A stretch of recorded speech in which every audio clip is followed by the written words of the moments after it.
বন্ধুরা, রথের মেলা চলছে।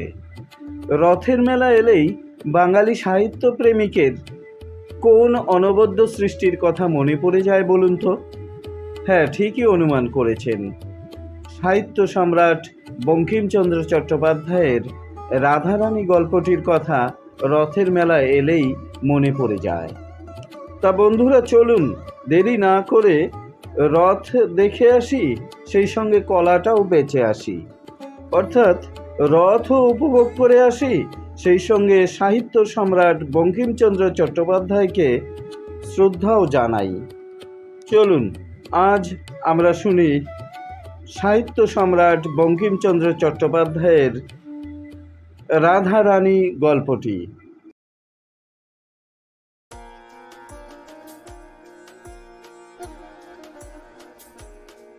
শুধুই দর্শক শ্রোতা, আমাদের এই চ্যানেলটিতে আমরা নিয়মিত বাংলা সাহিত্যের বিভিন্ন কালজয়ী সৃষ্টি আপনাদেরকে পড়ে শোনাব। আপনারা দয়া করে আমাদের এই চ্যানেলটি সাবস্ক্রাইব করুন এবং বেল আইকনটিতে চাপ দিয়ে রাখুন, যাতে করে আমাদের নতুন পরিবেশনার সংবাদ আপনাদের নিকট পৌঁছে যায়। দয়া করে চ্যানেলটি সাবস্ক্রাইব করুন। ধন্যবাদ। রাধারানী, বঙ্কিমচন্দ্র চট্টোপাধ্যায়।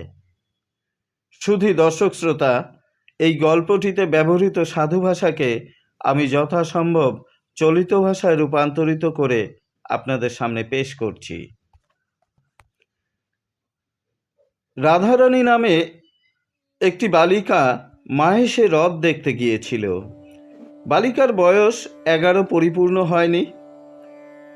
তাদের অবস্থা আগে ভালো ছিল, বড় মানুষের মেয়ে। কিন্তু তার পিতা নেই। তার মাতার সঙ্গে একজন আত্মীয়ের একটি মোকদ্দমা হয়, সর্বস্ব নিয়ে মোকদ্দমাটি বিধবা হাইকোর্টে হারল। সে হারা মাত্রই ডিক্রিদার আত্মীয় ডিক্রি জারি করে ভদ্রাসন থেকে ওদেরকে বের করে দিল। প্রায় 10 লক্ষ টাকার সম্পত্তি ডিক্রিদার সবই নিল। খরচা আর ওয়াসিলাত দিতে নগদ যা ছিল তাও গেল। রাধারানীর মা গয়নাগাটি বিক্রি করে প্রিভি কাউন্সিলে একটি আপিল করল, কিন্তু আর আহারের সংস্থান রইল না। বিধবা একটি কুটিরে আশ্রয় নিয়ে কোনো প্রকারে শারীরিক পরিশ্রম করে দিনপাত করতে লাগলো। রাধারানীর বিয়ে দিতে পারল না।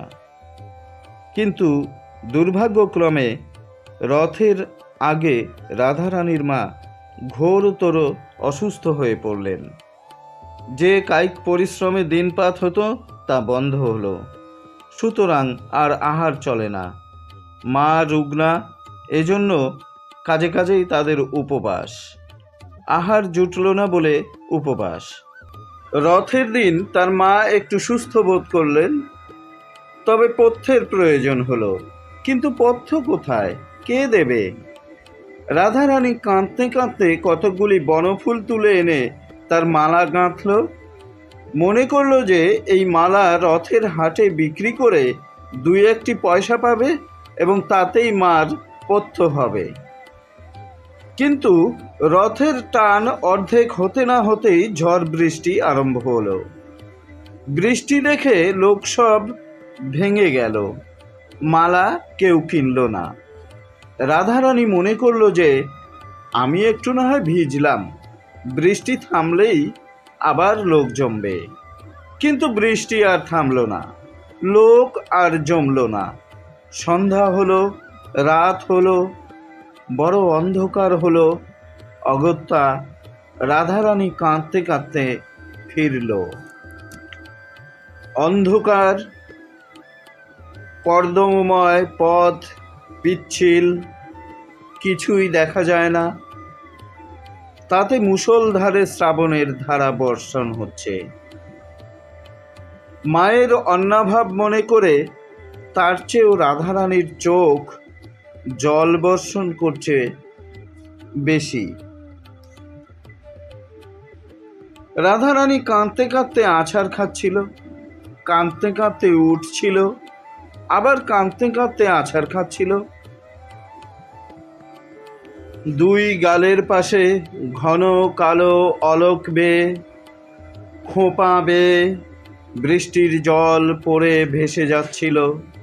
তথাপি রাধারানী সেই 1 পয়সার বনফুলের মালা বুকে করে রেখেছিল, ফেলে দেয়নি। এমন সময় অন্ধকারে হঠাৎ কে এসে রাধারানীর ঘাড়ের ওপর পড়ল। রাধারানী এতক্ষণ উচ্চস্বরে কাঁদেনি, এখন উচ্চস্বরে কাঁদল। যে ঘাড়ের ওপর এসে পড়েছিল সে বলল, কে গা, তুমি কাঁদো? পুরুষ মানুষের গলা, কিন্তু কণ্ঠস্বর শুনে রাধারানীর কান্না বন্ধ হলো। রাধারানীর চেনা লোক নয়, কিন্তু বড় দয়ালু লোকের কথা। রাধারানীর ছোট্ট বুদ্ধিটুকুতে এটা সে বুঝতে পারল। রাধারানী কান্না বন্ধ করে বলল, আমি দুঃখী লোকের মেয়ে, আমার কেউ নেই, কেবল মা আছে। সে পুরুষ বলল, তুমি কোথায় গিয়েছিলে? আমি রথ দেখতে গিয়েছিলাম, বাড়ি যাব, অন্ধকারে বৃষ্টিতে পথ পাচ্ছি না। পুরুষ বলল, তোমার বাড়ি কোথায়? রাধারানী বলল, শ্রীরামপুর। সে ব্যক্তি বলল, আমার সঙ্গে এসো, আমিও শ্রীরামপুর যাব। চলো, কোন পাড়ায় তোমার বাড়ি তা আমাকে বলে দিও, আমি তোমাকে বাড়ি রেখে আসছি। বড় পিচ্ছল, তুমি আমার হাত ধরো, নইলে পড়ে যাবে। এইভাবে সেই ব্যক্তি রাধারানীকে নিয়ে চলল। অন্ধকারে সে রাধারানীর বয়স অনুমান করতে পারেনি, কিন্তু কথার স্বরে বুঝেছিল যে রাধারানী বড় বালিকা। এখন রাধারানী তার হাত ধরায় হাতের স্পর্শে জানল রাধারানী বড় বালিকা। তখন সে জিজ্ঞাসা করল, তোমার বয়স কত? 10-11 বছর। তোমার নাম কি? রাধারানী। হ্যাঁ রাধারানী, তুমি ছেলে মানুষ একলা রথ দেখতে গিয়েছিলে কেন? তখন সে কথায় কথায় মিষ্টি মিষ্টি কথাগুলি বলে সেই 1 পয়সার বনফুলের মালার সব কথাই বের করে নিল। শুনল যে মায়ের পথ্যের জন্য মেয়েটি এই মালা গেঁথে রথের হাটে বেচতে গিয়েছিল। রথ দেখতে যায়নি, সে মালাও বিক্রি হয়নি। এখন মেয়েটির মনের মধ্যে লুক্কায়িত আছে সেই মালার কথা। তখন সে বলল, আমি একছড়া মালা খুঁজছিলাম, আমাদের বাড়িতে ঠাকুর আছে, তাকে পরাবো। রথের হাট শীঘ্র ভেঙে গেল, তাই আমি মালা কিনতে পারিনি। তুমি মালা বেচো তো, আমি কিনে নিব। রাধারানীর আনন্দ হলো, কিন্তু মনে ভাবল যে আমাকে এত যত্ন করে হাত ধরে এই অন্ধকারে বাড়ি নিয়ে যাচ্ছে, তার কাছে দাম নেব কিভাবে? তা নইলে আমার মা খেতে পাবে না, তা নেই। এই ভেবে রাধারানী মালা তার সঙ্গীকে দিল। তার সঙ্গী বলল, এর দাম 4 পয়সা, এই নাও। সঙ্গী এই বলে তাকে দাম দিল। রাধারানী বলল, এ কি পয়সা? এ যে বড় বড় ঠেকছে, ডবল পয়সা, দেখছো না, দুটো দিয়েছি। তা এই যে অন্ধকারেও চকচক করছে, তুমি ভুলে টাকা দাওনি তো? না, নতুন কলের পয়সা, তাই চকচক করছে। তা আচ্ছা, ঘরে গিয়ে প্রদীপ জেলে যদি দেখি যে পয়সা নয়, তখন ফিরিয়ে দেব। তোমাকে সেখানে একটু দাঁড়াতে হবে। কিছু পরে তারা রাধারানীর মার কুটির দ্বারে এসে উপস্থিত হলো। সেখানে গিয়ে রাধারানী বলল, তুমি ঘরে এসে দাঁড়াও, আমরা আলো জেলে দেখি টাকা কি পয়সা। সঙ্গী বলল, আমি বাইরে দাঁড়িয়ে আছি, তুমি আগে ভেজা কাপড় ছাড়ো, তারপর প্রদীপ জেলো। রাধারানী বলল, আমার কাপড় আর নাই, একখানি ছিল, তা কাচতে দিয়েছি। তা আমি ভিজা কাপড়ে সবসময় থাকি, আমার ব্যামো হয় না। আঁচলটা নিংড়ে পরবো এখন, তুমি দাঁড়াও, আমি আলো জ্বালি। আচ্ছা। ঘরে তেল ছিল না, সুতরাং চালের খড় পেরে চকমকি ঠুকে আগুন জ্বালতে হলো। আগুন জ্বালতে কাজে কাজে একটু বিলম্ব হলো। আলো জ্বেলে রাধারানী দেখল টাকা বটে, পয়সা নয়। তখন রাধারানী বাইরে এসে আলো ধরে খোঁজ করে দেখল যে যে টাকা দিয়েছে সে নেই, চলে গেছে। রাধারানী তখন বিষণ্ণ বদনে সব কথা তার মাকে বলে মুখের দিকে চেয়ে রইল। সকাতরে বলল, মা, এখন কি হবে? মা বলল, কি আর হবে বাছা, সে কি আর না জেনে টাকা দিয়েছে? সে দাতা, আমাদের দুঃখ শুনে দান করেছেন। আমরাও ভিখারি হয়েছি, দান গ্রহণ করে খরচ করি। তারা এই রকম কথাবার্তা বলছিল, এমন সময়ে কে এসে তাদের কুটিরের দরজা ঠেলে বড় শোরগোল উপস্থিত করল। রাধারানী দরজা খুলে দিল, মনে করেছিল যে সেই তিনিই বুঝি আবার ফিরে এসেছেন। পোড়া কপাল! তিনি কেন, পোড়ার মুখ কাপুরে মিনসে। রাধারানীর মার কুটির বাজারের কাছেই, তার কুটিরের কাছেই পদ্মলোচন সাহার কাপড়ের দোকান। পদ্মলোচন খোদ পোড়ার মুখ কাপুরে মিনসে একজোড়া নতুন কুঞ্জদার শান্তিপুরে কাপড় হাতে করে নিয়ে এসেছিল। এখন দরজা খোলা পেয়ে তা রাধারানীকে দিল। বলল, রাধারানীর এই কাপড়। রাধারানী বলল, ও মা, আমার কিসের কাপড়? পদ্মলোচন, সে বাস্তবিক পোড়ার মুখ কিনা তা আমরা সঠিকভাবে জানি না। রাধারানীর কথা শুনে কিছু অবাক হয়ে সে বলল, কেন? এই যে এক বাবু এখনই আমাকে নগদ দাম দিয়ে বলে গেল যে এই কাপড় এখনই ওই রাধারানীকে দিয়ে এসো।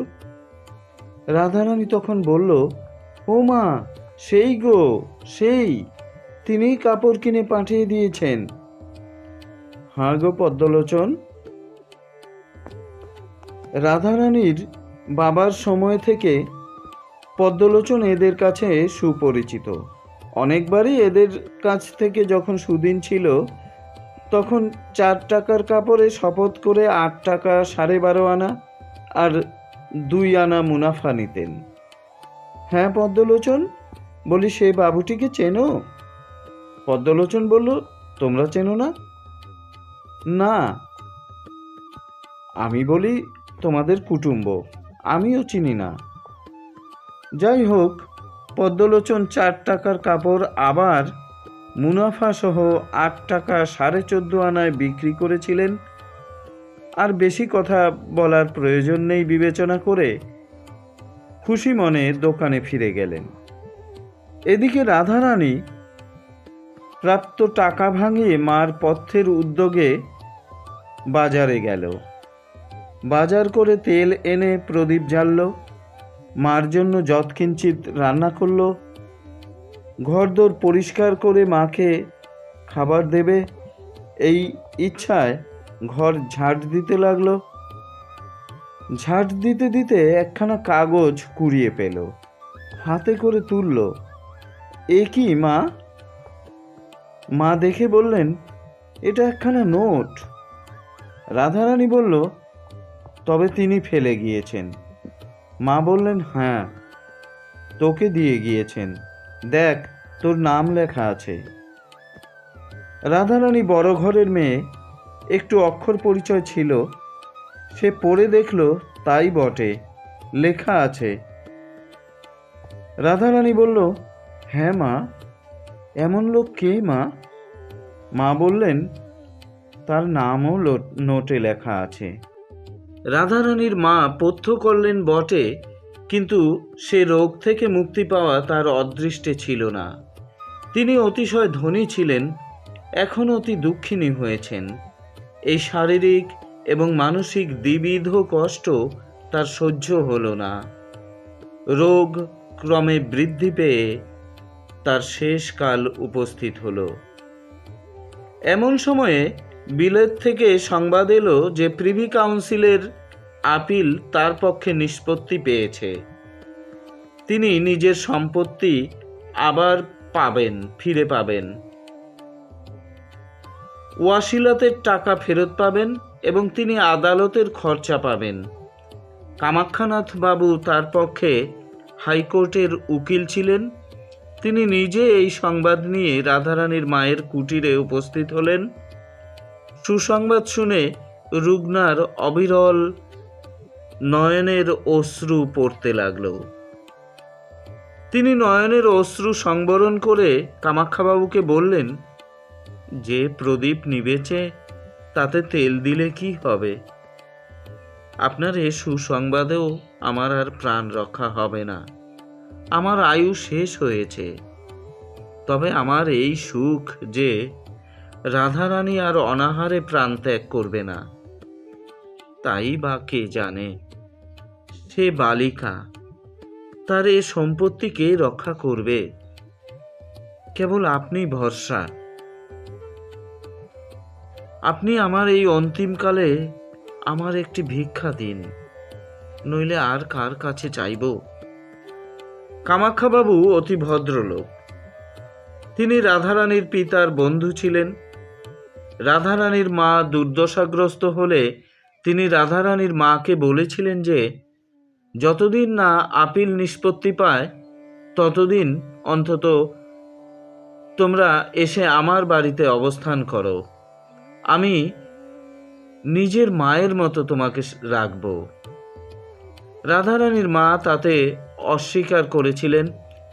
পরিশেষে কামাক্ষাবাবু কিছু কিছু মাসিক সাহায্য দান করতে চেয়েছিলেন। আমার হাতে এখনো কিছু আছে, দরকার হলে চেয়ে নেব। এইরকম মিথ্যা বলে রাধারানীর মা সে সাহায্য গ্রহণে অস্বীকার করেছিলেন।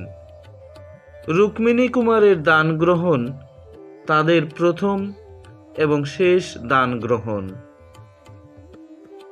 কামাক্ষাবাবু এতদিন বুঝতে পারেননি যে তাঁরা এই রকম দুর্দশাগ্রস্ত হয়েছেন। দশা দেখে কামাক্ষাবাবু অত্যন্ত কাতর হলেন। আবার রাধারানীর মা যুক্ত করে তার কাছে ভিক্ষা চাইছেন দেখে আরো কাতর হয়ে বললেন, আপনি আজ্ঞা করুন, আমি কি করব? আপনার যা প্রয়োজনীয় আমি তাই করব। রাধারানীর মা বললেন, আমি চললাম, কিন্তু রাধারানী রইল। এখন আদালত থেকে আমার শ্বশুরের যথার্থ উইল সিদ্ধ হয়েছে। অতএব রাধারানী একা সমস্ত সম্পত্তির অধিকারিণী হবে। আপনি তাকে দেখবেন, আপনার মেয়ের মতো তাকে রক্ষা করবেন, এই আমার ভিক্ষা। আপনি এই কথা স্বীকার করলেই আমি সুখে মরতে পারি। কামাক্ষাবাবু বললেন, আমি আপনার নিকট শপথ করছি, আমি রাধারানীকে নিজের মেয়ের চেয়েও বেশি যত্ন করব। আমি কায় মন বাক্যে এ কথা বললাম, আপনি বিশ্বাস করুন। যিনি মুমূর্ষু তিনি কামাক্ষাবাবুর চোখের জল দেখে তার কথায় বিশ্বাস করলেন। তার সেই শীর্ণ শুষ্ক অধরে একটু আহ্লাদের হাসি দেখা দিল। হাসি দেখে কামাক্ষাবাবু বুঝলেন ইনি আর বাঁচবেন না। কামাক্ষাবাবু তাকে বিশেষ করে অনুরোধ করলেন যে এখন আমার বাড়িতে চলুন, পরে ভদ্রাসন দখল হলে ফিরে আসবেন। রাধারানীর মায়ের যে অহংকার তা দারিদ্র্যজনিত, এজন্য দরিদ্রাবস্থায় তার বাড়িতে যেতে চাননি। এখন দারিদ্র্য আর নেই, সুতরাং তার সে অহংকারও আর নেই। এখন তিনি যেতে সম্মত হলেন। কামাক্ষাবাবু রাধারানী ও তার মাকে সযত্নে নিজের বাড়িতে নিয়ে গেলেন। তিনি রীতিমতো পীড়িতার চিকিৎসা করালেন, কিন্তু তার জীবন রক্ষা হলো না। অল্পদিনেই তার মৃত্যু হলো। উপযুক্ত সময়ে কামাখ্যাবাবু রাধারানীকে তার সম্পত্তিতে দখল দেওয়ালেন, কিন্তু রাধারানী বালিকা বলে তাকে নিজের বাড়িতে একা থাকতে দিলেন না, নিজের বাড়িতেই রাখলেন। কালেক্টর সাহেব রাধারানীর সম্পত্তি কোর্ট অফ ওয়ার্ডসের অধীনে আনবার জন্য যত্ন করতে লাগলেন, কিন্তু কামাখ্যাবাবু বিবেচনা করলেন, আমি রাধারানীর জন্য যতদূর করব সরকারি কর্মচারীগণ ততদূর করবে না।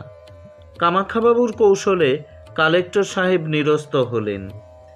কামাখ্যাবাবু স্বয়ং রাধারানীর সম্পত্তির তত্ত্বাবধান করতে লাগলেন। বাকি রাধারানীর বিয়ে। কিন্তু কামাখ্যাবাবু নব্যতন্ত্রের লোক, বাল্যবিবাহে তার মত ছিল না। তিনি বিবেচনা করলেন যে রাধারানীর বিয়ে তাড়াতাড়ি না দিলে জাতি গেল মনে করে এমন কেউ তার নেই। অতএব যখন রাধারানী নিজে বিবেচনা করে বিয়েতে রাজি হবে তখন তার বিয়ে দেব। এখন সে লেখাপড়া শিখুক। এই ভেবে কামাখ্যাবাবু রাধারানীর বিয়ের কোনো উদ্যোগ না করে তাকে ভালো রকমভাবে সুশিক্ষিত করালেন। 5 বছর অতিক্রম করে গেল। রাধারানী পরম সুন্দরী, ষোড়শবর্ষীয়া কুমারী, কিন্তু সে অন্তঃপুরের মধ্যেই বসবাস করে। তার সে রূপরাশি কেউ দেখতে পায় না। এখন রাধারানীর সম্বন্ধ করবার সময় উপস্থিত হলো। কামাখ্যাবাবুর ইচ্ছা রাধারানীর মনের কথা বুঝে তার সম্বন্ধ করেন। তত্ত্ব জানার জন্য নিজের মেয়ে বসন্ত কুমারীকে ডাকলেন। বসন্তের সঙ্গে রাধারানীর সখিত্ব, উভয়ে সমবয়স্কা এবং উভয়ে অত্যন্ত ঘনিষ্ঠ বন্ধু। কামাখ্যাবাবু বসন্তকে নিজের মনের কথা বুঝিয়ে বললেন। বসন্ত সলজ্জভাবে অথচ অল্প হাসতে হাসতে পিতাকে জিজ্ঞেস করল, রুক্মিণী কুমার রায় কেউ আছে? কামাখ্যাবাবু বিস্মিত হয়ে বললেন, না, তা তো জানি না। কেন? বসন্ত বলল, রাধারানী রুক্মিণী কুমার ভিন্ন আর কাউকে বিয়ে করবে না। সে কি? রাধারানীর সঙ্গে অন্য ব্যক্তির পরিচয় কিভাবে হলো? বসন্ত অবনত মুখে অল্প হাসল। সে রথের রাত্রির বিবরণ সবিস্তারে রাধারানীর কাছে শুনেছিল। পিতার কাছে সব কিছুই খুলে বলল। শুনে কামাখ্যাবাবু রুক্মিণী কুমারের প্রশংসা করে বললেন, রাধারানীকে বুঝিয়ে বলো, রাধারানী একটি মহা ভ্রমে পড়েছে। বিয়ে কৃতজ্ঞতা অনুসারে কর্তব্য নয়। রুক্মিণী কুমারের নিকট রাধারানীর কৃতজ্ঞ হওয়া উচিত। যদি সময় ঘটে তবে অবশ্যই তার প্রত্যুপকার করতে হবে। কিন্তু বিয়েতে রুক্মিণী কুমারের কোনো দাবি দাওয়া নেই। তাতে আবার সে কি জাতি, কত বয়স, তা কেউ জানে না। তার পরিবার সন্তানাদি থাকবারই সম্ভাবনা। রুক্মিণী কুমারের বিয়ে করবারই বা সম্ভাবনা কি? বসন্ত বলল, সম্ভাবনা কিছুই নাই। তাও রাধারানী বিলক্ষণ বুঝেছে। কিন্তু সেই রাত থেকে রুক্মিণী কুমারের একটি মানসিক প্রতিমা গড়ে নিজের মনে তা স্থাপিত করেছে। যেমন দেবতাকে লোকে পূজা করে, রাধারানী সেই প্রতিমা তেমনি করে প্রতিদিন মনে মনে পূজা করে। এই 5 বৎসর রাধারানী আমাদের বাড়িতে এসেছে।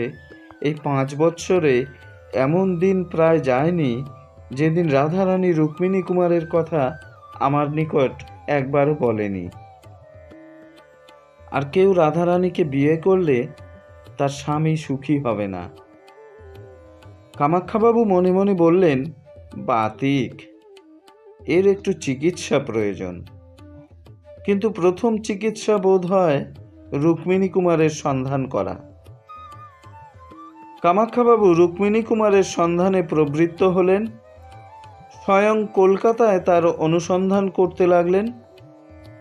বন্ধুদেরকেও সেই সন্ধানে নিযুক্ত করলেন। দেশে দেশে নিজের মক্কেলদিগকে চিঠি লিখলেন, প্রত্যেকটি সংবাদপত্রে বিজ্ঞাপন দিলেন।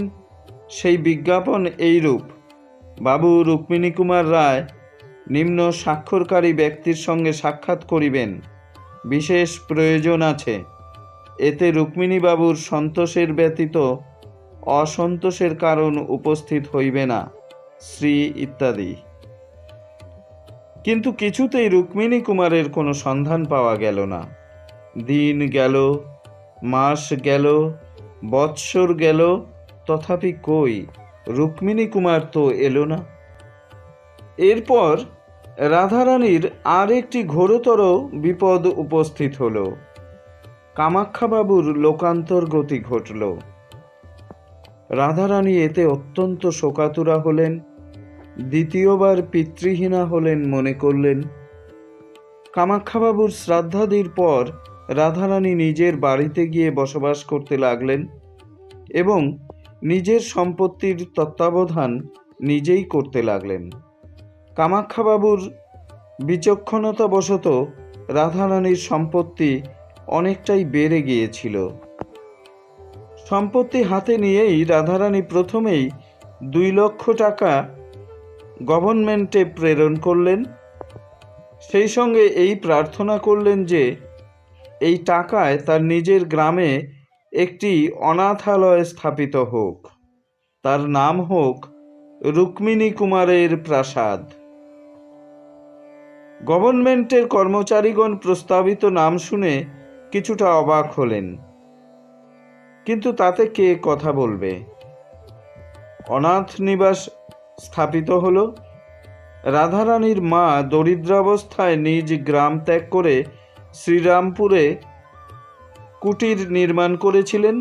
কেননা যে গ্রামে যে ধনী ছিল সে হঠাৎ দরিদ্র হলে সেই গ্রামে তার বাস করা কষ্টকর হয়। তাদের নিজ গ্রাম শ্রীরামপুর থেকে কিছু দূর। আমরা সে গ্রামকে রাজপুর বলবো। এখন রাধারানী রাজপুরেই বাস করতেন। অনাথ নিবাসও রাধারানীর বাড়ির সামনে রাজপুরে নির্মিত হলো। নানা দেশ থেকে দীন ও দুঃখী অনাথ এসে সেখানে বাস করতে লাগলো। 2-1 বছর পরে একজন ভদ্রলোক সেই অনাথ নিবাসে এসে উপস্থিত হলেন। তার বয়স 35-36 বছর।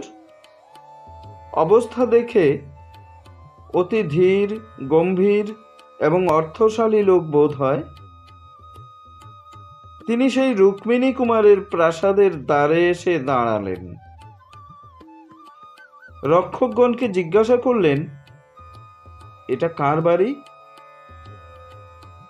তারা বলল, এ কারো বাড়ি নয়, এখানে দুঃখী অনাথ লোকেরা থাকে। একে রুক্মিণী কুমারের প্রাসাদ বলে। আগন্তুক বললেন, আমি এর ভেতরে গিয়ে দেখতে পারি? রক্ষকগণ বলল, দীন দুঃখী সবাই এর ভেতরে অনায়াসে যাচ্ছে, আপনার নিষেধ কি? দর্শক ভিতরে গিয়ে সব দেখে আবার ফিরে এলেন। বললেন, বন্দোবস্ত দেখে আমার বড় আহ্লাদ হচ্ছে। কে এই অন্নসত্র দিয়েছে? রুক্মিণী কুমার কি তার নাম? রক্ষকেরা বলল, একজন স্ত্রীলোক এই অন্নসত্র দিয়েছেন। দর্শক জিজ্ঞাসা করলেন, তবে একে রুক্মিণী কুমারের প্রাসাদ বলে কেন? রক্ষকেরা বলল, তা আমরা কেউ জানি না। রুক্মিণী কুমার কার নাম? কারো নয়। যিনি অন্নসত্র দিয়েছেন তার বাড়ি কোথায়? রক্ষকেরা সম্মুখে একটি বিরাট অট্টালিকা দেখিয়ে দিল। আগন্তুক জিজ্ঞাসা করতে লাগলো, তোমরা যার বাড়ি দেখিয়ে দিলে তিনি পুরুষ মানুষের সাক্ষাতে বের হয়ে থাকেন? রাগ করো না, এখন অনেক বড় মানুষের মেয়ে মেমলোকের মতো বাইরে বের হয়ে থাকে, এই জন্যই জিজ্ঞেস করছি। রক্ষকেরা উত্তর করল, ইনি সেই রূপ চরিত্রের নন, পুরুষের সামনে বের হন না। প্রশ্নকর্তা ধীরে ধীরে রাধারানীর অট্টালিকার দিকে গিয়ে তার মধ্যে প্রবেশ করলেন। যিনি এসেছিলেন তার পোশাক পরিচ্ছদ সচরাচর বাঙালি ভদ্রলোকের মতো, বিশেষ পারিপাট্য অথবা পারিপাট্যের বিশেষ অভাবও কিছু ছিল না, কিন্তু তার আঙ্গুলে একটি হীরের আংটি ছিল। তা দেখে রাধারানীর কর্মকারগণ অবাক হয়ে তার দিকে চেয়ে রইল। এত বড় হীরা তারা কখনো আংটিতে দেখেনি। তার সঙ্গে কেউ লোক ছিল না, এজন্য তারা জিজ্ঞাসা করতে পারল না যে কে ইনি। মনে করল বাবু স্বয়ং পরিচয় দেবেন, কিন্তু বাবু কোনো পরিচয় দিলেন না। তিনি রাধারানীর দেওয়ানজির সঙ্গে সাক্ষাৎ করে তার হাতে একটি চিঠি দিলেন। বললেন, এই চিঠি আপনার মনিবের কাছে পাঠিয়ে দিয়ে আমাকে উত্তর এনে দিন। দেওয়ানজি বললেন, আমার মনিব স্ত্রীলোক, আবার অল্প বয়স্কা, এজন্য তিনি নিয়ম করেছেন যে কোনো অপরিচিত লোকে চিঠি আনলে আমরা তা না পড়ে তার কাছে পাঠাবো না। আগন্তুক বলল, আপনি পড়ুন। দেওয়ানজি পত্র পড়লেন। প্রিয় ভগিনী, এই ব্যক্তি পুরুষ হইলেও এর সঙ্গে গোপনে সাক্ষাৎ করো, ভয় করো না। যেমন যেমন ঘটে আমাকে লিখিও। ইতি শ্রীমতী বসন্ত কুমারী। কামাখ্যাবাবুর কন্যার স্বাক্ষর দেখে কেউ আর কিছু বলল না। চিঠি অন্তঃপুরে গেল। অন্তঃপুর থেকে পরিচারিকা পত্রবাহক বাবুকে নিয়ে এলো। আর কেউ সঙ্গে যেতে পারল না, হুকুম নেই। পরিচারিকা বাবুকে নিয়ে একটি সুসজ্জিত ঘরে বসালেন। রাধারানীর অন্তঃপুরে সেই প্রথম পুরুষ মানুষ প্রবেশ করল। দেখে একজন পরিচারিকা রাধারানীকে ডাকতে গেল। আর একজন অন্তরালে থেকে আগন্তুককে লক্ষ্য করতে লাগলো। দেখল যে তার গায়ের রংটুকু ফর্সা, স্ফুটিত মল্লিকা রাশির মতো ফর্সা। তার শরীর দীর্ঘ, ঈষৎ স্থূল, কপাল দীর্ঘ, অতি সূক্ষ্ম পরিষ্কার, ঘন কালো সুরঞ্জিত কেশজালে মণ্ডিত। চোখ দুটি বড়, কটাক্ষ স্থির, ভ্রুযুগ সূক্ষ্ম, ঘন, দুরায়ত এবং ঘন কালো। নাসিকা দীর্ঘ এবং উন্নত, ওষ্ঠাধর রক্তবর্ণ, ছোট এবং নরম, গ্রীবা দীর্ঘ অথচ মাংসল। অন্যান্য অঙ্গ বস্ত্রে আচ্ছাদিত, কেবল আঙ্গুলগুলি দেখা যাচ্ছে, সেগুলি সাদা, সুগঠিত এবং একটি বিশাল হীরায় রঞ্জিত। রাধারানী সেই স্থানে এসে পরিচারিকাকে বিদায় করে দিলেন। রাধারানী আসা মাত্রই দর্শকের বোধ হলো যে সেই কক্ষ মধ্যে এক অভিনব সূর্যোদয় হলো। রূপের আলোকে তার মস্তকের কেশ পর্যন্ত যেন প্রদীপ্ত হয়ে উঠল।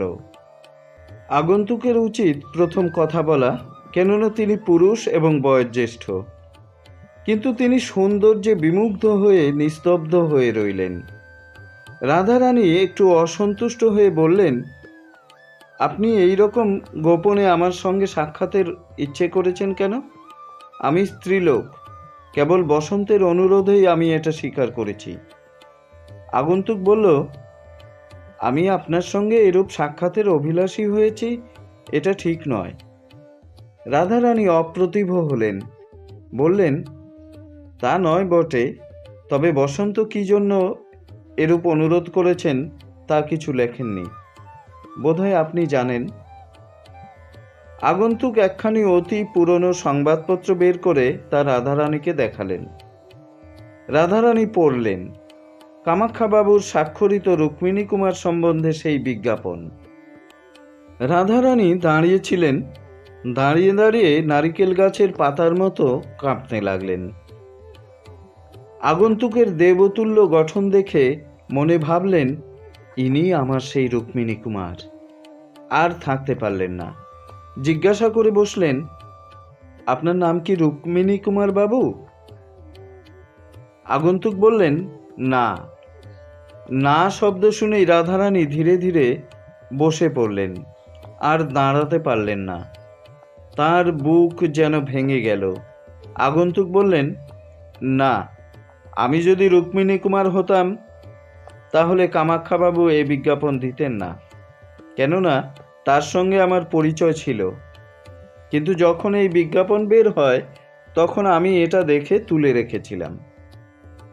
রাধারানী বলল, যদি আপনার সঙ্গে এই বিজ্ঞাপনের কোনো সম্পর্ক নেই তবে আপনি এটা তুলে রেখেছিলেন কেন? উত্তরকারী বললেন, একটি কৌতুকের জন্য। উত্তরকারী বললেন, একটি কৌতুকের জন্য? আজ 8-10 বছর হলো আমি যেখানে সেখানে ঘুরে বেড়াতাম, কিন্তু লোকলজ্জা ভয়ে নিজের নামটা গোপন করে কাল্পনিক নাম ব্যবহার করতাম। কাল্পনিক নাম রুক্মিণী কুমার। আপনি অত বিমনা হচ্ছেন কেন? রাধারানী একটু স্থির হলেন। আগন্তুক বলতে লাগলেন, যথার্থ রুক্মিণী কুমার নাম ধরে এমন কাউকে চিনি না। যদি কেউ আমারই তল্লাশ করে থাকে তা সম্ভব নয়। তথাপি কি জানি, 7-5 ভেবে বিজ্ঞাপনটি তুলে রাখলাম, কিন্তু কামাখ্যাবাবুর কাছে আসতে সাহস হলো না। পরে কামাখ্যাবাবুর শ্রাদ্ধে তার ছেলেরা আমাকে নিমন্ত্রণ করল, কিন্তু আমি অন্য কাজে ব্যস্ত থাকায় আসতে পারিনি। সম্প্রতি সেই ত্রুটির ক্ষমা প্রার্থনার জন্য তার ছেলেদের নিকট আসলাম। কৌতুকবশত বিজ্ঞাপনটিও সঙ্গে এনেছিলাম। প্রসঙ্গক্রমে সেটার কথা উত্থাপন করে কামাখ্যাবাবুর বড় ছেলেকে জিজ্ঞেস করলাম যে এ বিজ্ঞাপন কেন দেওয়া হয়েছিল। কামাখ্যাবাবুর পুত্র বললেন যে রাধারানীর অনুরোধে। আমিও এক রাধারানীকে চিনতাম, একটি বালিকা। আমি একদিন তাকে দেখে আর ভুলতে পারলাম না। সে মায়ের পথ্যের জন্য নিজে অনাহারে থেকে বনফুলের মালা গেঁথে সেই অন্ধকার বৃষ্টিতে। বক্তা আর কথা বলতে পারলেন না, তার চোখ জলে ভরে গেল। রাধারানীরও চোখ জলে ভাসতে লাগলো। চোখ মুছে রাধারানী বলল, ইতর লোকের কথা এখন প্রয়োজন কি? আপনার কথা বলুন। আগন্তুক উত্তর করলেন, রাধারানী ইতর লোক নয়। যদি সংসারে কেউ দেবকন্যা থাকে তবে সেই রাধারানী। যদি কাউকে পবিত্র সরল চিত্ত এ সংসারে আমি দেখে থাকি তবে সেই রাধারানী। যদি কারো কথায় অমৃত থাকে তবে সেই রাধারানী যথার্থ অমৃত। বর্ণে বর্ণে অপ্সরার বীণা বাজে, যেন কথা বলতে বাধো বাধো করে, অথচ সব কথা পরিষ্কার সুমধুর, অতি সরল। আমি এমন কণ্ঠ কখনো শুনিনি, এমন কথা কখনো শুনিনি। এদিকে রাধারানী অতৃপ্ত শ্রবণে রুক্মিণী কুমারের মধুর বচনগুলি শুনছিলেন। মনে মনে ভাবছিলেন, তুমি যা পাপিষ্ঠা রাধারানীকে বলছো, কেবল তোমাকেই সেই কথাগুলি বলা যায়। তুমি আজ 8 বছর পর রাধারানীকে ছলনা করার জন্য কোন নন্দনকানন ছেড়ে পৃথিবীতে নামলে? এতদিনে কি আমার হৃদয়ের পূজায় প্রীত হয়েছ? তুমি কি অন্তর্যামী? নইলে আমি লুকিয়ে লুকিয়ে, হৃদয়ের ভিতরে লুকিয়ে তোমাকে যে পূজা করি তা তুমি কি প্রকারে জানলে? এই প্রথম দুইজনে স্পষ্ট দিনের আলোয় পরস্পরের দিকে দৃষ্টিপাত করলেন। দুইজনে দুইজনের মুখের দিকে চেয়ে ভাবতে লাগলেন, আর এমন আছে কি এই শশাগড়া নদ নদী চিত্রিতা জীবসংকুলা পৃথিবী তলে এমন তেজময়, এমন মধুর, এমন সুখময়, এমন চঞ্চল অথচ স্থির, এমন সহাস্য অথচ গম্ভীর, এমন প্রফুল্ল অথচ বীরাময়, এমন আর আছে কি? চিরপরিচিত অথচ অত্যন্ত অভিনব, মুহূর্তে মুহূর্তে অভিনব মধুরিমাময়, আত্মীয় অথচ অত্যন্ত পর, চিরস্মৃত অথচ অদৃষ্টপূর্ব, কখনো দেখিনি, আর এমন দেখবও না, এমন আর আছে কি?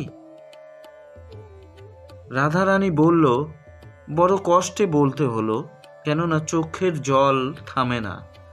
আবার সেই চোখের জলের ওপর কোথা থেকে পোড়া হাসি এসে পড়ে।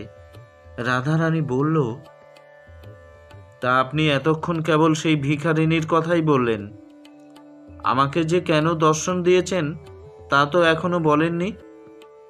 হ্যাঁ গা, এমন করে কি কথা কওয়া যায় গা? যার গলা ধরে কাঁদতে ইচ্ছে করছে, প্রাণেশ্বর, দুঃখিনীর সর্বস্ব, চিরবাঞ্ছিত বলে যাকে ডাকতে ইচ্ছে করছে, আবার যাকে সেই সঙ্গে, হ্যাঁ গা, সেই রাধারানী পোড়ারমুখী তোমার কে হয় গা বলে তামাশা করতে ইচ্ছে করছে, তার সঙ্গে আপনি মশাই দর্শন দিয়েছেন, এই সকল কথা নিয়ে কি কথা কওয়া যায় গা? তোমরা 5 জন রসিকা, প্রেমিকা, বাকচতুরা, বয়োধিকা ইত্যাদি ইত্যাদি আছো, তোমরা 5 জন বলো দেখি, ছেলে মানুষ রাধারানী কেমন করে এমন করে কথা কয় গা? রাধারানী মনে মনে একটু পরিতাপ করল, কেননা কথাটা একটু ভৎসনার মতো শোনালো। রুক্মিণী কুমার একটু অপ্রতিভ হয়ে বললেন, তাই বলছিলাম, আমি সেই রাধারানীকে চিনতাম। রাধারানীকে মনে পড়ল একটু, এতটুকু অন্ধকার রাত্রে জোনাকির মতো একটু আশা হলো যে যদি এই রাধারানী আমার সেই রাধারানী হয়, তোমার রাধারানী। রাধারানী ছল ধরে চুপি চুপি এই কথাটি বলে মুখ নত করে ঈষৎ ঈষৎ হাসল। হ্যাঁ গা, না হেসে কি থাকা যায় গা? তোমরা আমার রাধারানীর নিন্দা করিও না। রুক্মিণী কুমারও মনে মনে ছল ধরল। এ তুমি বলে কেন? কে এ? প্রকাশ্যে বলল, আমারই রাধারানী। আমি এক রাত্রি মাত্র তাকে দেখেছি বা এমন কেমন করে বলি, এই 8 বছরেও তাকে ভুলিনি। আমারই রাধারানী। রাধারানী বলল, হোক আপনারই রাধারানী। রুক্মিণী বলতে লাগলেন, সেই ক্ষুদ্র আশায় আমি কামাখ্যাবাবুর জ্যেষ্ঠ পুত্রকে জিজ্ঞেস করলাম, রাধারানী কে? কামাখ্যাবাবুর পুত্র সবিস্তারে পরিচয় দিতে বোধহয় অনিচ্ছুক ছিলেন। কেবল বললেন, আমাদের কোনো আত্মীয়ার কন্যা। যেখানে তাকে অনিচ্ছুক দেখলাম সেখানে আর বেশি পীড়াপিড়ি করলাম না। কেবল জিজ্ঞেস করলাম, রাধারানী কেন রুক্মিণী কুমারের সন্ধান করেছিলেন শুনতে পাই কি? যদি প্রয়োজন হয় তো বোধ করি আমিও কিছু সন্ধান দিতে পারি। আমি এই কথা বললে তিনি বললেন, কেন রাধারানী রুক্মিণী কুমারকে খুঁজছিলেন তা আমি সবিশেষ জানি না। আমার পিতা ঠাকুর জানতেন, বোধ করি আমার ভগিনীও জানতে পারেন। যেখানে আপনি সন্ধান দিতে পারেন বলছেন, সেখানে আমার ভগিনীকে জিজ্ঞাসা করে আসতে হচ্ছে। এই বলে তিনি উঠলেন এবং প্রত্যাগমন করে এসে তিনি বললেন, আমার ভগিনী সবিশেষ কিছু ভেঙে চুরে বললেন না, কেবল এই পত্র দিয়ে বললেন, এই পত্র নিয়ে তাকে স্বয়ং রাজপুরে যেতে বলুন। রাজপুরে যিনি অন্নসত্র দিয়েছেন তার সঙ্গে সাক্ষাৎ করতে বলবেন। আমি সেই পত্র নিয়ে আপনার কাছে এসেছি, সেই পত্র আপনাকে দিয়েছি। কোনো অপরাধ করেছি কি? রাধারানী বলল, জানি না, বোধহয় যে আপনি মহাভ্রমে পতিত হয়ে এখানে এসেছেন। আপনার রাধারানীকে তা আমি চিনি না, বলতে পারছি না। সেই রাধারানীর কথা কি শুনলে বলতে পারি, আমার থেকে কোনো তার খবর পাওয়া যাবে কিনা সেটাও বলতে পারি। রুক্মিণী সেই রথের কথা সবিস্তারে বললেন, কেবল নিজের দেওয়া টাকা আর কাপড়ের কথা কিছু বললেন না। রাধারানী বললেন, স্পষ্ট কথা মার্জনা করবেন, আপনাকে রাধারানীর কোনো কথা বলতে সাহস হয় না, কেননা আপনাকে দয়ালু লোক বলে বোধ হচ্ছে না। যদি আপনি সেরূপ দয়াদ্রচিত্ত হতেন, তাহলে আপনি যে ভিখারি বালিকার কথা বললেন, তাকে অমন দুর্দশাপন্ন দেখে অবশ্যই তার কিছু আনুকূল্য করতেন। কই, আনুকূল্য করার কথা তো কিছু বললেন না। রুক্মিণী কুমার বললেন, আনুকূল্য বিশেষ কিছুই করতে পারিনি। আমি সেদিন নৌকা পথে রথ দেখতে আসছিলাম, পাছে কেউ জানতে পারে, এই জন্য ছদ্মবেশে রুক্মিণী কুমার রায় পরিচয় লুকিয়ে এসেছিলাম। সন্ধ্যেবেলায় ঝড় বৃষ্টি হয়, বোটে আর থাকতে সাহস না করে একা পাড়ে উঠে এসেছিলাম। সঙ্গে যা অল্প ছিল তা রাধারানীকেই দিয়েছিলাম, কিন্তু সে অতি সামান্য। পরদিন সকালে এসে ওদের বিশেষ খবর নেব বলে মনে করেছিলাম, কিন্তু সেই রাতেই আমার বাবার অসুখের সংবাদ পেয়ে তখনই আমাকে কাশী যেতে হলো। বাবা অনেক দিন রুগ্ন অবস্থায় ছিলেন।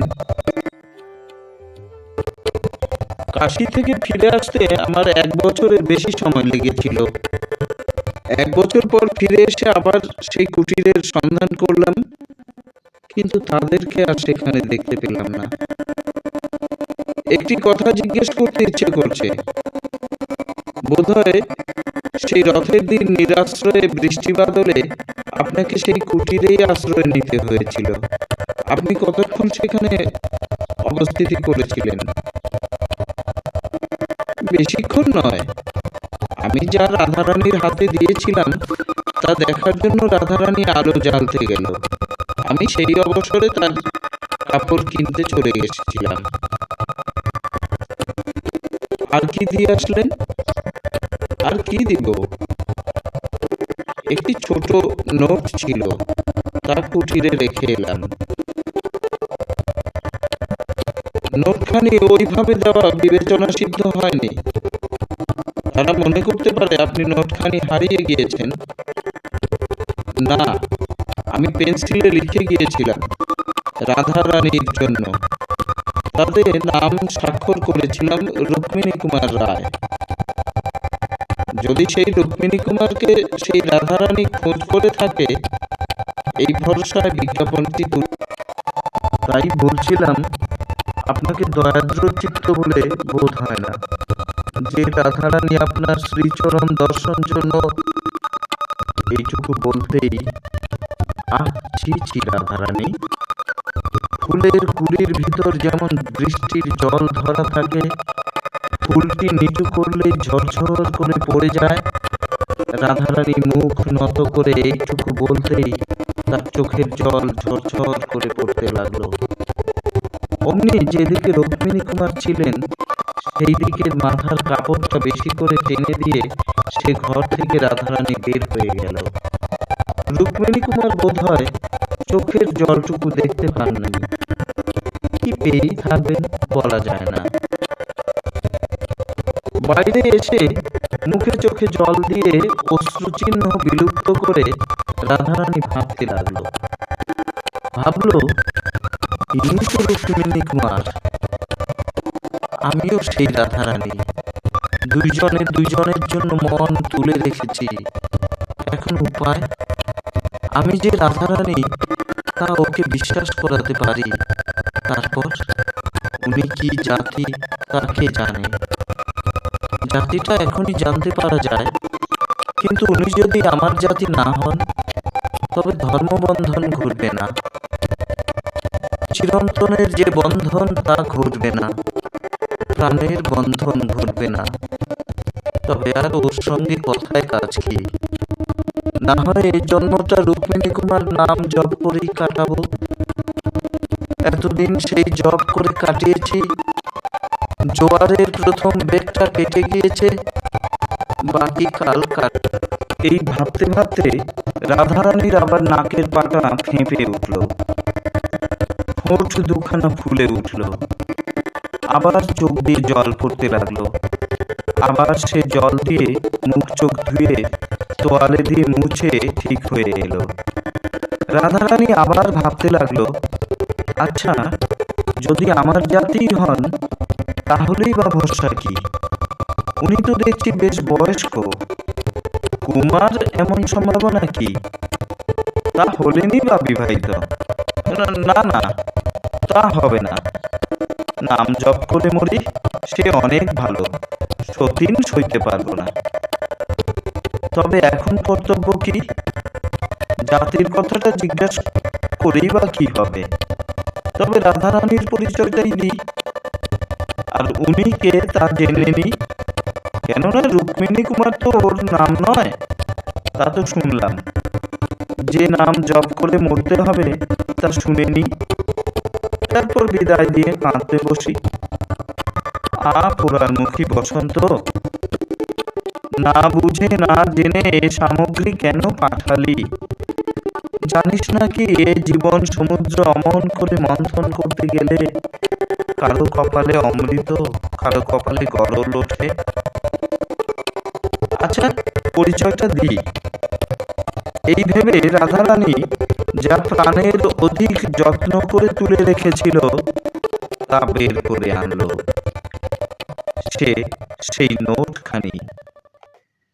বলেছি রাধারানী তুলে রেখেছিল, রাধারানী তা আঁচলে বাঁধল, বাঁধতে বাঁধতে ভাবতে লাগলো, আচ্ছা, যদি মনের বাসনা পূরণ হবার মতনই হয় তবে শেষ কথাটা কে বলবে? এই ভেবে রাধারানী আপনা আপনি হেসে কুটপাট হলো। ছি ছি ছি, তা তো আমি পারবো না। ভালো, ওকে এখন দুদিন বসিয়ে রেখে বসন্তকে আনাতে পারবো না? উনি না হয় সেই দুদিন আমার লাইব্রেরি থেকে বই তুলে পড়ুন না, পড়াশোনা করেন নাকি? ওরই জন্য তো লাইব্রেরি করে রেখেছি। তা যদি 2 দিন থাকতে রাজি না হন, ওনার যদি কাজ থাকে, তবে কি হবে? ওতে আমাতেই সে কথাটা কি হবে? ক্ষতি কি? ইংরেজের মেয়ের কি হয়? আমাদের দেশে তাতে নিন্দা আছে। তা আমি দেশের লোকের নিন্দার ভয়ে কোন কাজটাই করি। এই যে 19 বছর বয়স পর্যন্ত আমি বিয়ে করলাম না, এতে কে না কি বলে? আমি তো বুড়ো বয়স পর্যন্ত কুমারী। তা এ কাজটাও না হয় ইংরেজের মেয়ের মতোই হলো। তারপর রাধারানী বিষণ্ণ মনে ভাবল, তা যেন হলো, তাতেও বড় গোল। মোমবাতিতে গড়া মেয়েদের মাঝখানে প্রথাটা এই যে পুরুষ মানুষ এই কথাটা পারবে। ইনি যদি কথাটা না পারেন তবে তবে হে ভগবান, বলে দাও কি করব। লজ্জাও তুমি গড়েছ, যে আগুনে আমি পুড়ছি তাও তুমি গড়েছ।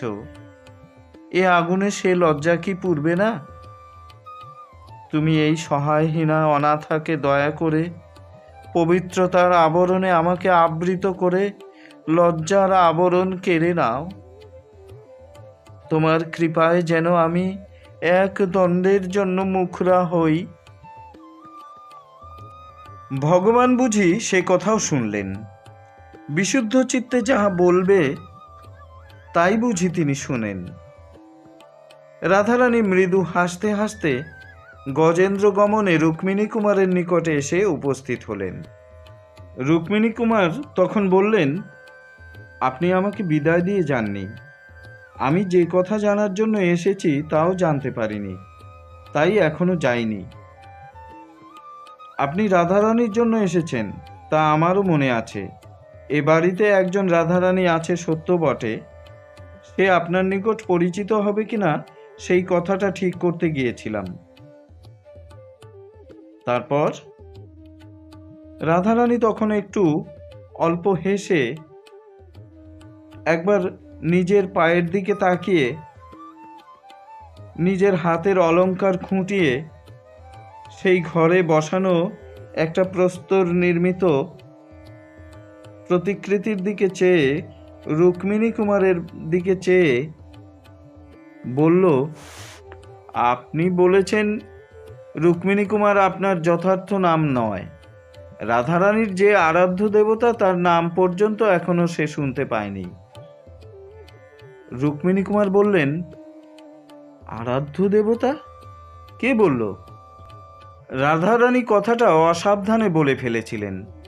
এখন সামলাতে গিয়ে বলে ফেললেন, নাম ওইভাবে জিজ্ঞেস করতে হয়। কি বোকা মেয়ে! রুক্মিণী কুমার বললেন, আমার নাম দেবেন্দ্র নারায়ণ রায়। রাধারানী গুপ্তভাবে দুই হাত যুক্ত করে মনে মনে ডাকল, জয় জগদীশ্বর, তোমার কৃপা অনন্ত।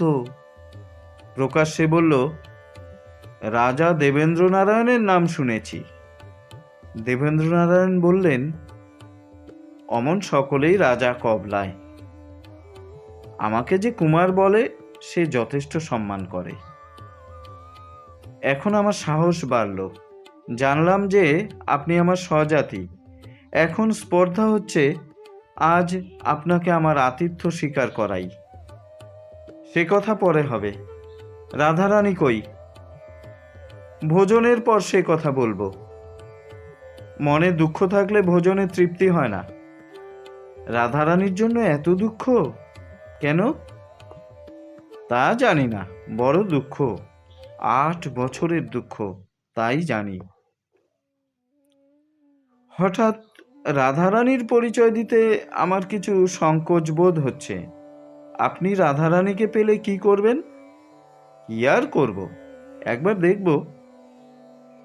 একবার দেখবার জন্য এই 8 বছর এত কাতর? রকম রকমের মানুষের থাকে। আচ্ছা, আমি ভোজনের পরে আপনাকে আপনার রাধারানী দেখাবো। ওই বড় আয়না দেখছেন, ওর ভেতরে। চাক্ষুষ দেখতে পাবেন না। চাক্ষুষ সাক্ষাতেই বা কি আপত্তি? আমি যে 8 বছর কাতর। ভিতরে ভিতরে দুইজনে দুইজনকে বুঝছেন কিনা জানি না, কিন্তু এই কথাবার্তা এইভাবে হতে লাগলো। রাধারানী বলতে লাগলো, সে কথাটায় তত বিশ্বাস হয় না। আপনি 8 বছর আগে তাকে দেখেছিলেন, তখন তার বয়স কত? 11 হবে। 11 বছরের বালিকার ওপর এত অনুরাগ হয় নাকি? কখনো শুনিনি। তবে মনে করুন কৌতূহল, সে আবার কি? শুধুই দেখবার ইচ্ছা।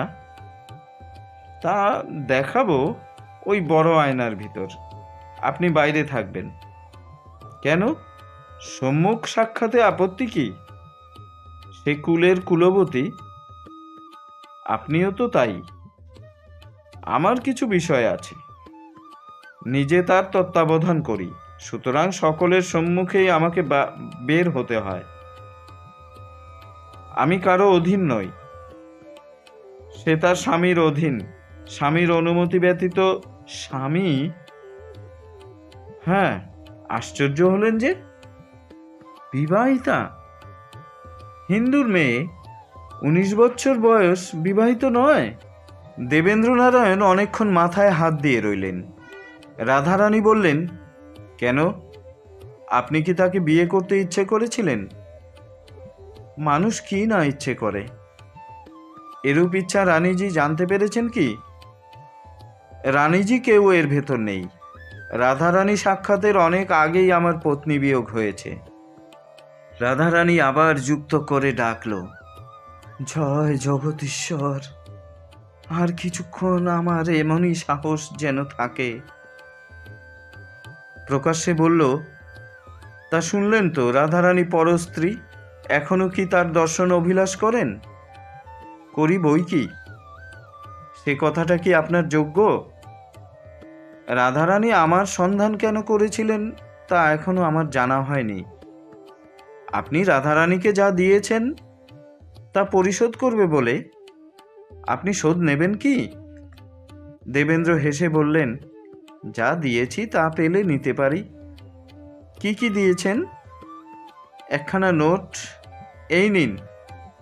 বলে রাধারানী আঁচল থেকে সেই নোটখানি খুলে দেবেন্দ্রনারায়ণের হাতে দিলেন। দেবেন্দ্রনারায়ণ দেখলেন তার হাতে লেখা রাধারানীর নাম সে নোটে আছে।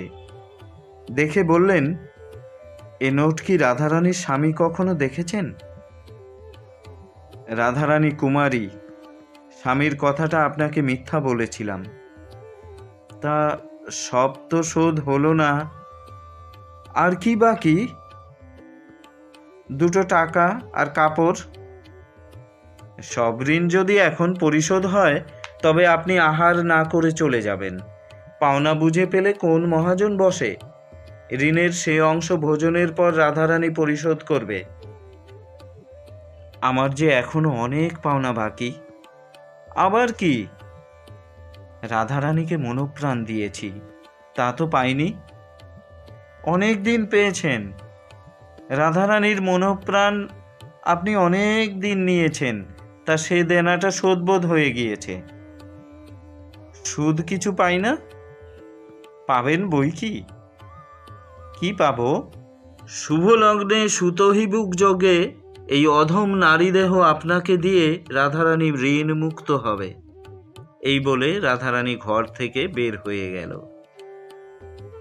রাধারানীর আজ্ঞা পেয়ে দেওয়ানজি এসে রাজা দেবেন্দ্রনারায়ণকে বাইরের বাড়িতে নিয়ে গিয়ে যথেষ্ট সমাদর করলেন।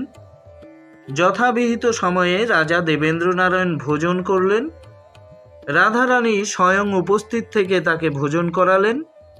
ভোজনান্তে রাধারানী বললেন, আপনার নগদ 2 টাকা ও কাপড় এখনো ধারি। কাপড় পরে ছিঁড়ে ফেলেছি, টাকা খরচ করেছি, তার ফেরত দিবার জো নেই। তার বদলে যা আপনার জন্য রেখেছি তা গ্রহণ করুন। এই বলে রাধারানী বহুমূল্য হীরক হার বের করে দেবেন্দ্রর গলায় পরিয়ে দিতে গেলেন। দেবেন্দ্রনারায়ণ নিষেধ করে বললেন, যদি এইভাবে দেনা শোধ করবে তবে তোমার গলায় যে ছড়া আছে তাই নিব। রাধারানী হাসতে হাসতে নিজের গলার হার খুলে দেবেন্দ্রনারায়ণের গলায় পরালো। তখন দেবেন্দ্রনারায়ণ বললেন, সব শোধ হলো, কিন্তু আমি একটু ঋণী রইলাম। কিসে? সেই 2 পয়সার ফুলের মালার মূল্য তো ফেরত পাইলাম, তবে এখন মালা ফেরত দিতে আমি বাধ্য। রাধারানী হাসল। দেবেন্দ্রনারায়ণ ইচ্ছাপূর্বক মুক্তাহার পরে এসেছিলেন, তা রাধারানীর কণ্ঠে পরিয়ে দিয়ে বললেন, এই ফেরত দিলাম। এমন সময়ে পোঁ করে শাঁখ বাজল। রাধারানী হেসে জিজ্ঞাসা করল, শাঁখ বাজালো কে? তার একজন দাসী চিত্রা উত্তর করল, আগে আমি। রাধারানী জিজ্ঞাসা করল, কেন বাজালি? চিত্রা বলল, কিছু পাবো বলে। বলা বাহুল্য যে চিত্রা পুরস্কৃত হলো, কিন্তু তার কথাটা মিথ্যা। রাধারানী তাকে শিখিয়ে পড়িয়ে দুয়ারের কাছে বসিয়ে এসেছিল। তারপরে দুইজনে বিরলে বসে মনের কথা হলো। রাধারানী দেবেন্দ্রনারায়ণের বিস্ময় দূর করবার জন্য সেই রথের দিনের সাক্ষাতের পর যা যা ঘটেছিল, তার পিতামহের বিষয় সম্পত্তির কথা, পিতামহের উইল নিয়ে মোকদ্দমার কথা, তার জন্য রাধারানীর মার দৈন্যের কথা, মার মৃত্যুর কথা, কামাখ্যাবাবুর আশ্রয়ের কথা, প্রিভি কাউন্সিলের ডিক্রির কথা, কামাখ্যাবাবুর মৃত্যুর কথা সব বলল। বসন্তের কথা বলল, নিজের বিজ্ঞাপনের কথা বলল। কাঁদতে কাঁদতে, হাসতে হাসতে, বৃষ্টি বিদ্যুতে চাতকী চিরসঞ্চিত প্রণয় সম্ভাষণ পিপাসা পরিতৃপ্ত করল। নিদাঘ সন্তপ্ত পর্বত যেমন বর্ষার বাড়িধারা পেয়ে শীতল হয়, দেবেন্দ্রনারায়ণও তেমনি শীতল হলেন। তিনি রাধারানীকে জিজ্ঞেস করলেন, তোমার তো কেউ নেই, কিন্তু এ বাড়ি বড় জনাকীর্ণ দেখছি। রাধারানী বলল, দুঃখের দিনে আমার কেউ ছিল না, এখন আমার অনেক আত্মীয় কুটুম্ব জুটেছে। আমি এই অল্প বয়সে একা থাকতে পারি না, এজন্য যত্ন করে তাদেরকে স্থান দিয়ে রেখেছি। তাদের মধ্যে এমন সম্বন্ধ বিশিষ্ট কেউ আছে কি যে তোমাকে এই দিন দরিদ্রকে দান করতে পারে? তাও আছে, তবে তিনি কেন এই শুভ লগ্নযুক্ত সুতহিবুক যোগটা খুঁজুন না। বোধ করি এতক্ষণে সেই কাজটা হয়ে গেল। তোমার সঙ্গে রাধারানীর এরূপ সাক্ষাৎ অন্য কোনো কারণে হতে পারে না, এ পুরীতে সকলেই জানে। সংবাদ নেব কি? বিলম্বে কাজ কি? রাধারানী ডাকলো, চিত্রে। চিত্রা এলো। রাধারানী জিজ্ঞেস করলো, দিন টিন কিছু ঠিক হলো কি? চিত্রা বলল, হ্যাঁ, দেওয়ানজি মহাশয় পুরোহিত মহাশয়কে ডেকেছিলেন। পুরোহিত পরদিন বিবাহের দিন উত্তম বলে গিয়েছেন। দেওয়ানজি মহাশয় সমস্ত উদ্যোগ করছেন। তখন বসন্ত এলো। কামাখ্যাবাবুর পুত্রেরা, পরিবারবর্গ সকলেই এলো। আর যত বসন্তের কোকিল, সময়ের বন্ধু, যে যেখানে ছিল সকলেই এলো। দেবেন্দ্রনারায়ণের বন্ধু ও অনুচরবর্গ সকলেই এলো। বসন্ত এলে রাধারানী বলল, তোমার কি আক্কেল ভাই বসন্ত? বসন্ত বলল, কি আক্কেল ভাই রাধারানী? যাকে তাকে তুমি পত্র দিয়ে পাঠাও কেন? রাধারানী তখন সব বলল। বসন্ত বলল, রাগের কথাই তো বটে। সুদ সহ দেনা পাওনা বুঝে নেয় এমন মহাজনকে যে বাড়ি চিনিয়ে দেয়, তার ওপর রাগের কথাই তো বটে। রাধারানী বলল, তাই আজ আমি তোর গলায় দড়ি দেব। এই বলে রাধারানী যে হীরক হার রুক্মিণী কুমারকে পরাতে গিয়েছিলেন তা এনে বসন্তের গলায় পরিয়ে দিলেন। তারপর শুভ লগ্নে শুভ বিবাহ হয়ে গেল। শুধু দর্শক শ্রোতা, এই সঙ্গেই শেষ হলো সাহিত্য সম্রাট বঙ্কিমচন্দ্রের রাধারানী। শুধু দর্শক শ্রোতা, আপনাদের কেমন লাগলো তা জানাতে ভুলবেন না আমাদের ত্রুটিগুলো ধরিয়ে দিতেও। ধন্যবাদ।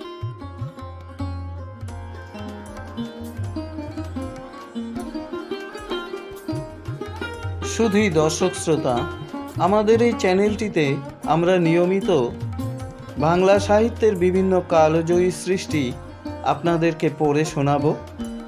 আপনারা দয়া করে আমাদের এই চ্যানেলটি সাবস্ক্রাইব করুন এবং বেল আইকনটিতে চাপ দিয়ে রাখুন, যাতে করে আমাদের নতুন পরিবেশনার সংবাদ আপনাদের নিকট পৌঁছে যায়। দয়া করে চ্যানেলটি সাবস্ক্রাইব করুন। ধন্যবাদ।